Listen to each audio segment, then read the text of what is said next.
Vishal, Happy New Year to you, and thank you for answering our questions this week. Let's start off with our first question. Sarath has written in from Delhi. He has a monthly income of 70,000 rupees and he has two goals.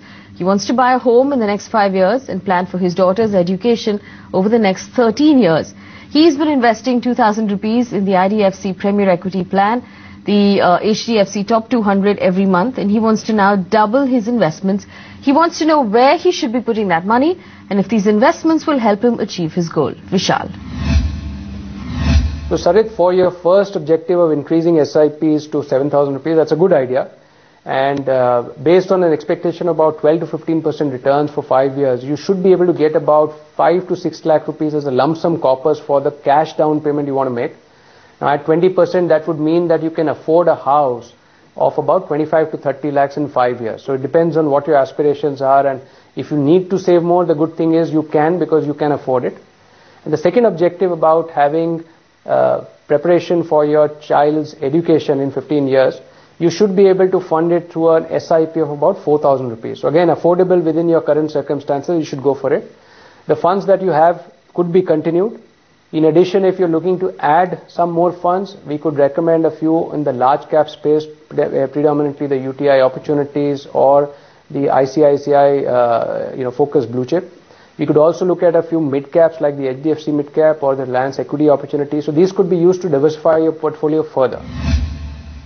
Our next question comes in from Shankarjeet. He's 32 years old. He's writing in from Kolkata. Vishal, he's obviously making his tax-saving investments for the year, and he wants us to help him choose between the ELSS and the NPS. It does seem like one of his concerns is the lock-in. He wants to know when he's going to be able to pull the money out of these investments.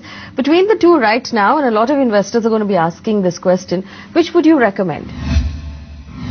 Shankarjeet, firstly, the question around ELSS versus NPS. Both are completely different in the approach that they take. Of course, there is an element of equity available in both, but not necessary in an NPS to that extent. So ELSS by definition is predominantly equities, and therefore it will give you far more of an aggressive portfolio. It will have volatility, but it has the benefit of having more growth exposure because of equities, and it is relatively short term because the lock-in is only 3 years. Now, in terms of fund management fee, it is slightly more expensive than NPS. So the benefit is, in 3 years, you get your money back. By and large, it should be tax-free because it is all invested in equity, or that's the current tax regime, and it has the full benefit of equity investing. NPS, on the other hand, you have a choice. It is very low cost, but you have to look at this as a long-term investment, and when you get the proceeds, it is taxable in your hands as the way any other income would be. So, long-term versus short-term, how much flexibility do you need are the two questions you have to ask yourself. Our last question comes in from Alok Lanka. He's 24 years old, Vishal, and he's just begun working. He makes 35,000 rupees every month. He wants to start investing. This will be his first investment over the next 10 years. Where should he be putting that money?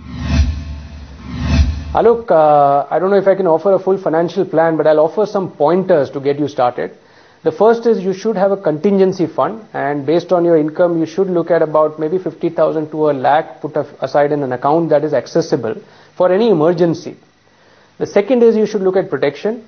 Get started with a health insurance plan, and you could also look at a term insurance cover for your life, provided you are thinking of, or closer to the date when you're thinking of, getting your own family, or when you have a liability set in. After that, you should try and maximize your savings, and you can afford to take risks. So maybe you look at the growth fund or the growth plan offered by ET now as a starting point, which keeps it simple for you. All right, Vishal, thank you so much for answering our questions on this show.